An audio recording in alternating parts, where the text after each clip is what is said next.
एक छोटे से गांव के कोने में बनी एक टूटी फूटी झोपड़ी, जहां दो अनाथ भाई बहन थुंग थुंग और गौरी अपनी किस्मत से लड़ रहे थे। कई साल पहले एक भयानक हादसे में उनके माँ बाप की मौत हो गई थी और उसी हादसे में थुंग थुंग भी अपने दोनों हाथ खो चुका था। और तब से घर का चूल्हा जलाने और जिंदा रहने के लिए उसकी छोटी बहन गौरी सुबह से शाम तक दूसरों के घरों में जाकर बर्तन मांजती थी, ताकि उसका भाई कभी भूखा न सोए। लेकिन थुंग थुंग से अपनी बहन की तकलीफ देखी नहीं जाती थी, इसलिए वह अक्सर गांव के मंदिर में जाकर भगवान के सामने बैठ जाता था। लेकिन हर साल जब रक्षाबंधन का दिन आता तो गांव के बच्चे थुंग थुंग को देखकर उसे चिढ़ाने लगते। अरे बिना हाथ वाले, तेरे तो हाथ ही नहीं है, तेरी बहन राखी कहाँ बांधेगी? सुनते ही थुंग थुंग चुपचाप अकेले में जाकर रोता। पर गौरी हर साल रक्षाबंधन के दिन थुंग थुंग के गले में एक लाल धागा बांध देती और कहती, हमेशा मेरे साथ रहना भाई, मेरे लिए तेरा होना ही सबसे बड़ी ताकत है।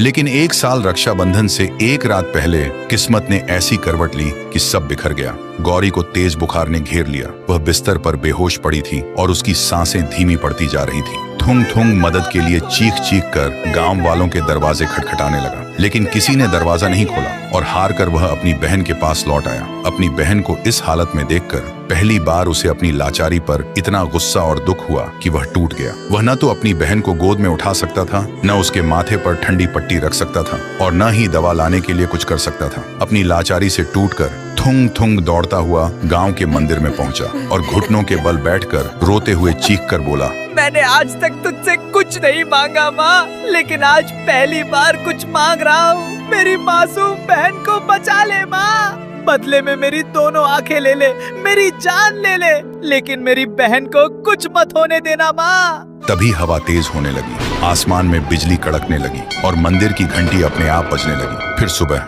जब गौरी की आंखें खुली तो वह बिल्कुल ठीक थी और वह उठकर थुंग थुंग को ढूंढने लगी, पर थुंग थुंग कहीं नहीं था। गौरी घबरा गई और उसे ढूंढते ढूंढते जब मंदिर के पास पहुंची तो देखा वहां लोगों की भीड़ लगी थी। गौरी को कुछ समझ नहीं आया और वह भीड़ को चीरते हुए अंदर गई और जो देखा उसकी आंखों में आंसू आ गए। थुंग थुंग बेहोश पड़ा था और उसके दोनों हाथ बिल्कुल ठीक थे, लेकिन थुंग थुंग को जब होश आया तो वह अपने हाथों को देखकर हैरान था। उसे समझ नहीं आ रहा था ये चमत्कार कैसे हुआ, लेकिन गौरी को समझ आ गया था ये कुलदेवी माँ का चमत्कार है। तभी भीड़ में से एक बच्चा राखी की थाली लेकर थुंग थुंग के पास आया और बोला, थुंग थुंग भैया, आज तो आपकी बहन आपको राखी बांधेगी ना? यह सुनते ही थुंग थुंग की आंखों में आंसू आ गए। फिर पहली बार सबके सामने गौरी ने अपने भाई को राखी बांधी और अपने भाई का हाथ पकड़कर पूरे गांव में घूमने लगी। तो दोस्तों, राखी सिर्फ एक धागा नहीं बल्कि एक ऐसा रिश्ता है जो मुश्किल वक्त में भी साथ नहीं छोड़ता। वीडियो अच्छा लगा हो तो एक लाइक जरूर करना।